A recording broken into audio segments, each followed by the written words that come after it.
부모님을 따라 8살의 어린 나이로 미국에 이민을 간 한 소년이 있었습니다. 그는 미국에서도 태어난 나라 조국 대한민국을 잊지 못하고 자기의 가슴에 태극 마크를 달고 올림픽에 출전하는 체조 선수가 되어 반드시 금메달을 따겠다고 결심한 한 소년이 있었습니다. 왜냐하면 이 소년이 15살 되던 해 올림픽 유망주를 선발하여 기르는 미국 펜실바니아 주에 있는 국립체조훈련센터에 미국 중학교 대표 선수 중 한 명으로 뽑혀서 그 선수촌에 입촌하여 본격적인 훈련을 받고 있었기 때문입니다. 그런데 그로부터 약 3년 후 그가 18살 되던 해에 자기 생일을 이틀 앞둔 1983년 7월 4일 앞뒤 공중돌기라고 하는 어려운 공중회전 연습을 하다가 목이 축 늘어진 상태로 그는 바닥에 곤두박질을 했습니다. 턱을 땅에 박고 떨어지는 바람에 사지가 마비되는, 그래서 평생을 휠체어를 타고 생활해야 하는 장애우가 되고 맙니다. 그가 그렇게 가졌던 모든 꿈은 한순간에 물거품처럼 사라져 버렸습니다. 그는 눈물을 흘리면서 재활 훈련을 받으며 그에게 주어진 혹독한 운명을 견디고 있었습니다. 이 소년의 인생을 한마디로 표현하면 오늘 본문 6절의 표현대로 눈물 꼴짜기였습니다. 지금 눈물의 꼴짜기에 이 소년은 처해진 것입니다.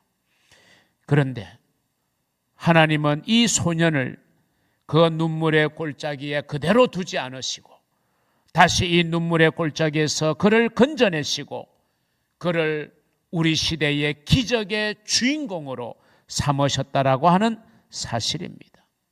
이 소년은 그 힘든 몸으로 콜롬비아 대학의 공중보건학 석사학위를 취득했고 미국의 명문 의대인 다트머스 의대를 거쳐서 하버드 의대의 인턴 과정을 수석으로 졸업한 후에 세계 최고의 병원으로 일컬어지는 존스 홉킨스 병원의 재활의학 수석 전문의가 되어집니다.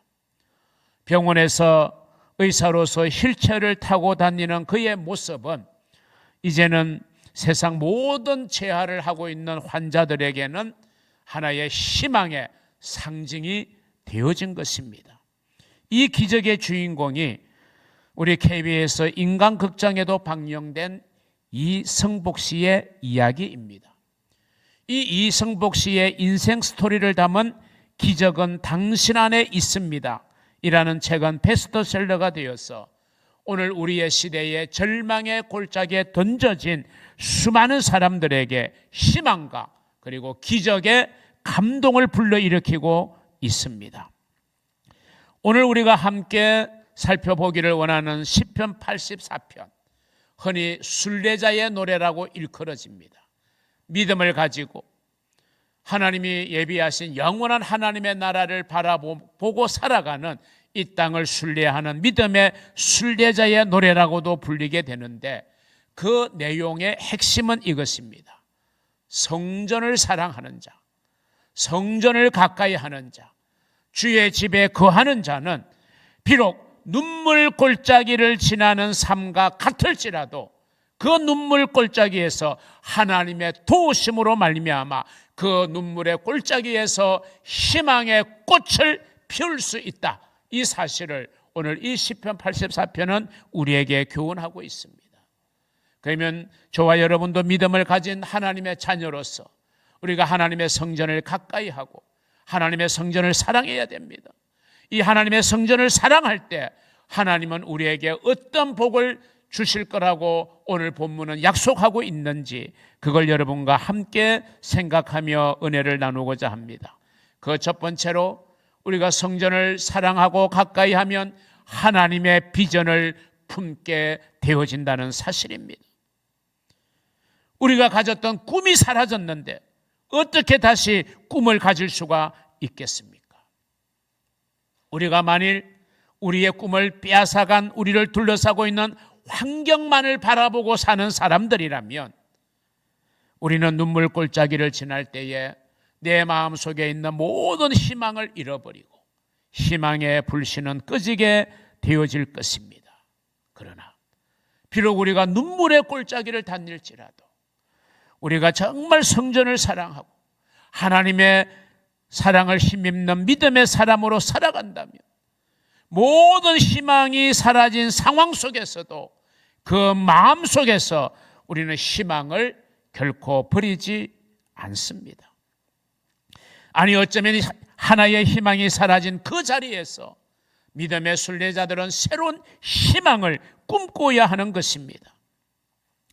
이 본문의 눈물의 골짜기, 어느 지역에 위치하고 있는 특별한 골짜기를 지칭하는 것이 아니라 어디에서나 발견될 수 있는, 어느 사람에게나 발견될 수 있는 정말 그 인생이 메마르고 황량한 인생의 상황, 그런 상황에 처해 있는 사람들을 우리는 눈물 골짜기를 지금 다니고 있다, 눈물 골짜기에 처해 있다라고 말할 수 있는 것입니다. 그런데 오늘 이 본문의 믿음의 순례자들이 이런 눈물의 골짜기지만 그 눈물의 골짜기에 주저앉지 않는 이유가 무엇입니까? 그 눈물의 골짜기에서 희망을 잃어버리지 않는 이유가 뭡니까? 오늘 본문에 보니까 비록 내 환경은 눈물 골짜기지만 믿음의 사람들의 마음에는 시온의 대로가 있다는 것입니다. 마음속에는 시온의 대로가 있기 때문입니다. 그렇습니다. 비록 몸은 골짜기에 처하고 있지만 그러나 마음만큼은 우리는 절대로 눈물 골짜기에 처해 있는 것이 아니라 시온의 대로가 열려 있는 것입니다. 여러분이 어떤 상황에 처해지고 어떤 어려움에 처해지고 어떤 난관에 봉착하고 어떤 문제를 만나서 힘들어 할지라도 그래서 환경을 바라보면 정말 낙심되고 절망되어지지만 여러분의 마음속에 있는 믿음만은 잃지 마시기를 바랍니다. 그 믿음이 여러분의 마음에 시온의 대로가 있게 하는 것이고 마침내 여러분이 눈물의 골짜기를 벗어나 시온의 대로로 걸어갈 수 있게 되는 줄로 믿으시기를 바랍니다. 오늘 본문 5절은 이렇게 말합니다. 주님께 힘을 얻고 그 마음에 시온의 대로가 있는 자는 복이 있다. 여러분의 마음에 시온의 대로가 있어야 돼요. 비록 환경은 눈물의 골짜기라도 마음만큼은 눈물의 골짜기에 처해지는 것이 아니라 여러분의 마음만큼은 왜? 믿음이 있고 하나님이 여러분 안에 있기 때문에 우리는 시온의 대로를 마음속에 가지고 있어야 되는 줄로 믿으시기를 바랍니다. 그 마음의 대로, 이것이 바로 하나님의 비전입니다. 하나님이 주신 비전이 있기에 우리는 눈물 골짜기에 처하게 되어도 시온의 대로를 꿈꿀 수가 있는 것입니다. 절망 속에서도 희망을 바라볼 수 있는 겁니다. 다시 이성복 씨의 이야기로 돌아가 봅니다. 그는 체조 선수로서의 모든 꿈을 잃어버린 그 자리에서 어떻게 그는 다시 새로운 꿈을 꿀 수가 있었느냐? 그의 고백에 의하면 두 가지의 책 때문이라고 그는 고백하고 있습니다. 하나는 그가 병원에서 치료받는 중에 간호사가 건네준 한 권의 책이 있었습니다. 그 책은 재활의학의 창시자로 불리는 하워드 러스커 박사가 쓴 돌봐야 할 세상이라는 책이었다고 합니다. 돌봐야 할 세상. 그는 이 책을 읽으면서 꿈을 잃어버리고 텅 빈 것만 같은 가슴에 새로운 설렘이 찾아왔다고 말합니다. 그 새로운 설렘이 뭐냐? 내가 이제는 체조 선수로서의 꿈은 잃어버렸지만 나는 이제 의사가 되어야 되겠다. 의사가 되는 꿈을 가지기를 시작하게 한 것이 바로 그 책이었다는 것입니다. 그리고 이성복 씨가 고백하고 있는 그 책보다도 더 중요한 또 하나의 책이, 그가 그 꿈을 포기하지 않고 그 꿈을 가지고 어려운 난관을 다 헤쳐서 성취할 수 있게 되어진 책은 바로 성경이었다고 그는 고백하고 있습니다. 그는 신앙을 가지고 있었지만 예수님을 인격적으로 만나지 못했고 거듭나지 못한 채 그냥 형식적으로 교회를 출입하는 명목상의 그리스도인이었던 것 같습니다. 그가 휠체어를 끌고 대학 캠퍼스를 지나가던 어느 날 같은 또래의 레리 실버라고 하는 이름의 친구로부터 전도를 받았습니다. 그 자신이 레리 실버가 어떻게 예수님을 영접하게 되었는지를 설명을 했고, 그리고 예수님을 쉽게 설명해 주는 생명의 달이라는 소책자로 복음을 전해 듣게 되었습니다. 이 레리 실버의 이야기를 들으면서 그동안 교회를 형식적으로 나가던 이 이성복 씨가 1987년 4월 27일 예수님을 자신의 구주와 주님으로 인격적으로 영접하고 그는 회심하고 거듭나게 되었다고 고백합니다. 그러면서 그는 그 후부터 성경의 말씀을 암송하기를 시작하면서 이런 확신을 가지게 되었다는 겁니다. 하나님은 나를 위하여 완벽한 계획을 가지고 계신다. 하나님은 나를 위해 완벽한 계획을 가지고 계시다는 확신이 들었다고 합니다. 여러분, 그가 하나님이 주신 비전을 확실하게 가지게 된 계기였던 것입니다. 그렇기 때문에 휠체어를 타는 그 어려운 상황 속에서도 그는 의사의 꿈을 실현할 수 있었고, 세계 모든 재활을 하고 있는 사람들의 희망의 상징이 될 수 있었던 것은 하나님은 나를 향한 완벽한 계획을 가지고 계신다. 내 꿈이 무너진 그 자리에서 하나님은 새로운 꿈을 나에게 허락해 주셨고, 나의 비전이 사라진 그 자리에서 하나님의 새로운 비전을 품게 되었다라고 그는 고백하고 있는 것입니다. 사랑하는 성도 여러분, 여러분의 삶의 지금의 형편이 눈물골짜기라고 생각이 되십니까? 어렵고 힘든 시간을 보내고 있다고 생각되십니까? 그래서 그것이 여러분을 힘들게 하고 때로는 여러분을 좌절되게 하고 여러분을 의기소침하게 만드십니까? 바로 그 시간이 우리가 하나님이 주시는 비전을 품어야 될 시간인 줄로 믿으시기를 바랍니다. 하나님의 성전을 더 가까이 하십시오. 힘들면 힘들수록 성전에서 멀어지는 자가 아니라 하나님의 성전을 가까이 하고 하나님을 부르짖고 하나님을 찾으면 눈물의 골짜기에서 여러분은 하나님이 주시는 놀라운 새로운 비전을 여러분은 품게 되어질 것입니다. 그렇게 되어지기를 주의 이름으로 축원합니다. 두 번째, 우리가 성전을 사랑하면 하나님의 위로를 경험하게 된다는 것입니다. 누구든지 눈물의 골짜기는 지날 수 있습니다. 또 지나오기도 했고 지금 지나는 사람도 있을 것이고 앞으로 그 언젠가 또 다른 눈물의 골짜기를 내가 지나야 할 때가 있을 것입니다. 그럴 때 우리를 더 힘들게 하는 것은 그 눈물의 골짜기라는 환경, 상황도 나를 힘들게 하지만 그 상황을 이해해주고 품어주고 나를 따뜻하게 위로해 줄 수 없다는, 위로자가 없다는 사실이 어쩌면 우리를 더 절망으로 몰아갈지도 모릅니다. 아니, 때로는 위로자가 되어야 될 가장 가까운 사람들조차도 우리를 외면하고 오히려 고난 중인 우리에게 더욱 절망스러운 말로 상처를 주고 있다는 사실을 우리는 생각할 수 있습니다. 성경에 나오는 욥의 친구들이 바로 그런 사람들이었습니다. 욥은 엄청난 고난을 당했습니다. 아무런 죄 없이 고난을 당했습니다. 시련이고 시험입니다. 그런 욥을 보면서 처근히 여겼던 세 친구가 욥을 위로한답시고 찾아와서 하는 말들이 다 하나같이 욥의 가슴에, 욥의 심장에 창을 들여대는 것과 같은 날카로운 창이 되고 말았습니다. 욥이 위로받기는커녕 오히려 더 마음이 무거워졌던 것을 성경은 기록하고 있습니다.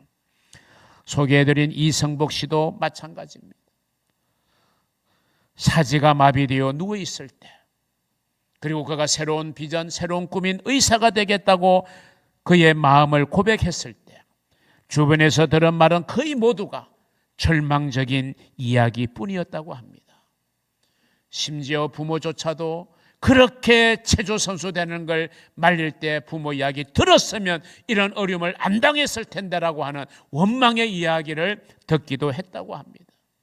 네가 그런 사지마비의 몸으로 어떻게 네가 의사가 되겠다고 하느냐, 이런 핀잔도 들었다고 합니다. 부모와 주변의 많은 사람들의 이야기는 이 이성복 씨에게는 전혀 위로가 되지 않았습니다. 하지만 이성복 씨는 성경을 읽을 때마다, 그리고 기도할 때마다, 불편하지만 휠체어를 타고 교회의 성전을 찾을 때마다 그는 하나님이 세상 사람들과는 다르게 자기에게 말씀하시는 것을 그는 들었습니다. 하나님만이 이 이성복의 유일한 위로자가 되었던 것입니다. 그는 그런 음성을 들었다고 합니다. 나는 가장 좋은 것을 너를 위하여 예비해 놓았다. 이게 하나님에게서 들었던 위로의 메시지였다고 합니다. 나는 가장 좋은 것을 너를 위하여 예비해 놓았다. 눈물의 골짜기에 처해진 이 이성복 씨에게 하나님만이 정녕 그의 위로자였던 것입니다. 사랑하는 성도 여러분은 어려운 시간을 지날 때에, 그리고 어둠의 터널을 지나고 눈물의 골짜기를 지날 때에 누구에게 여러분 위로를 구하고 계십니까?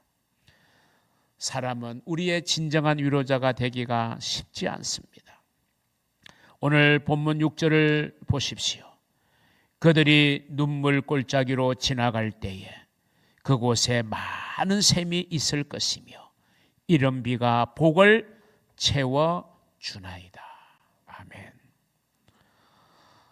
이성복 씨가 지은 책의 제목을 다시 한번 말씀드리면, 기적은 당신 안에 있습니다. 기적은 멀리 있는 게 아니라 우리 안에 있다는 겁니다. 그러면 어떤 자에게 기적이 일어나느냐? 믿는 자에게 일어나는 겁니다. 어려운 눈물의 골짜기를 타다고 원망하는 자에게 기적이 일어나는 것이 아니라, 믿음을 가지고 하나님의 선하신 계획을 믿고 나는 너를 위하여 가장 좋은 계획을 가지고 있다라고 하는 이 하나님의 음성을 들을 때에 우리는 그 기적의 주인공이 될 수가 있는 것입니다. 여러분, 힘들고 어렵고 절망적인 환경에 처하셨습니까?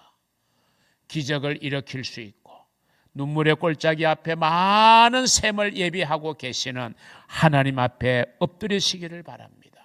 하나님 앞에 부르짖으시기를 바랍니다. 성전을 찾아 성전을 가까이 하고 성전을 사랑하시고 주의 집에 거하시기를 바랍니다. 그러면 하나님이 주시는 진정한 위로를 여러분이 체험하시게 될 것입니다. 여러분의 인생의 눈물 골짜기에도 여전히 하나님은 변함없이 많은 샘이 예비되어져 있다는 거 여러분 기억하시기를 주의 이름으로 축원합니다. 마지막 세 번째, 성전을 사랑하면 하나님의 능력을 힘입게 되어진다는 것입니다. 오늘 본문 7절은 말합니다. 그들은 누굽니까? 믿음을 가지고 성전을 사랑하고 주의 집에 거하는 자들은 힘을 얻고 더 얻어 나아가 시온에서 하나님 앞에 나타나리이다. 아멘. 아까 그랬잖아요. 눈물의 골짜기에 몸은 처해지지만 마음에 뭐가 있어요? 시온의 대로가 있는 자는 복이 있다 그랬잖아요.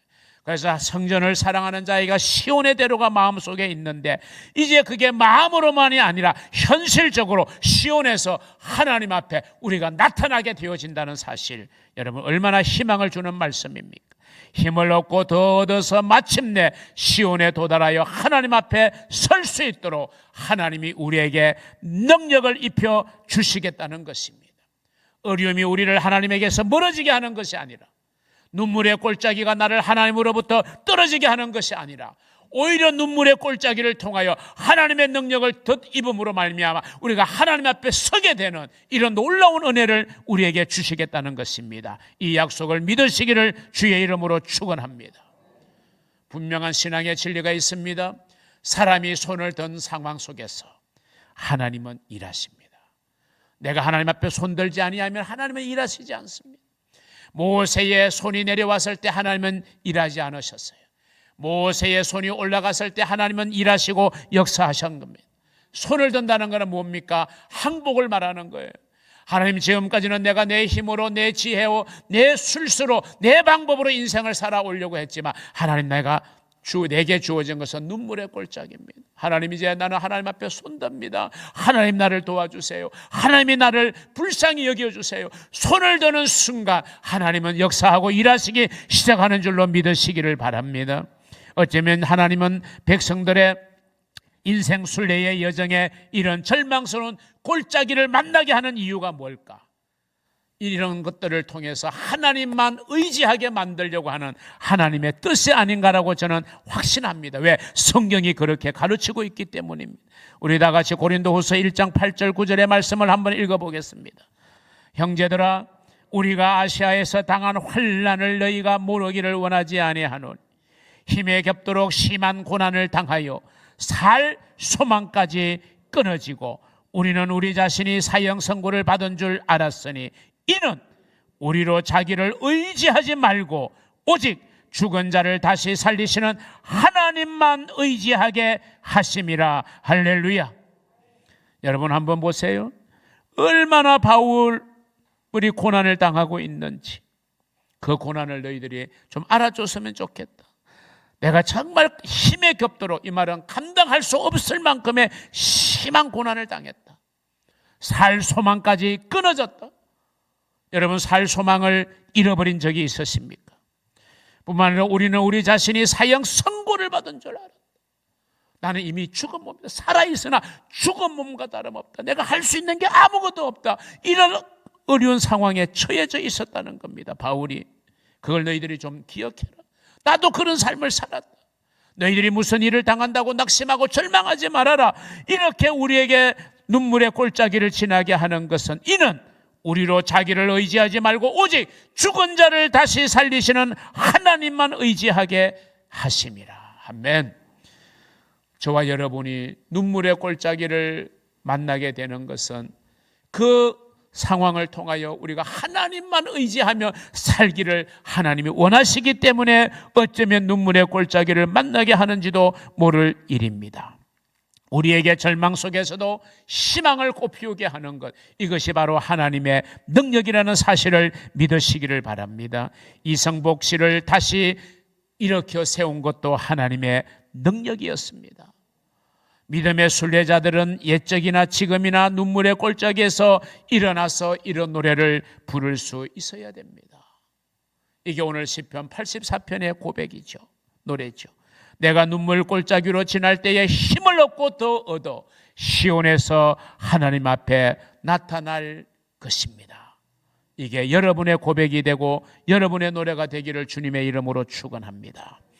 사랑하는 성도 여러분, 지금 여러분이 눈물 골짜기를 지나고 계십니까? 지금 여러분이 정말 힘든 마음과 힘든 상황에 처해 있습니까? 말 못할 고민이 여러분에게 있으십니까? 여러분이 어떤 상황에 처해 있다 할지라도 분명한 것은 그곳에, 그 골짜기에 하나님은 여전히 임재해 계시다는 사실입니다. 하나님이 계시니 우리는 어떻게 해야 될까요? 그 하나님을 만나야 되잖아요. 그 하나님을 붙잡아야 되잖아요. 그래야 우리는 일어설 수 있습니다. 그래야 우리는 많은 샘을 우리는 발견할 수가 있는 것입니다. 하나님의 집, 하나님의 성전을 여러분이 열심히 찾고 사랑하시기를 바랍니다. 힘들면 힘들수록 교회를 멀리하는 게 아니라, 성전을 멀리하는 것이 아니라 더 성전을 찾아 나오십시오. 그렇게 할 때 여러분은 하나님이 주시는 비전을 여러분은 새롭게 품게 되어질 것입니다. 세상 어디에서도 받아보지 못한 하나님의 따뜻한 위로를 여러분이 경험하게 될 것입니다. 모든 것을 헤쳐나갈 수 있는 하나님의 능력을 힘있게 되어질 것입니다. 그런 복된 성도 여러분이 되시고 그런 여러분이 되기를 정말 주님의 이름으로 축원하고 여러분을 사랑하고 응원하고 축복합니다.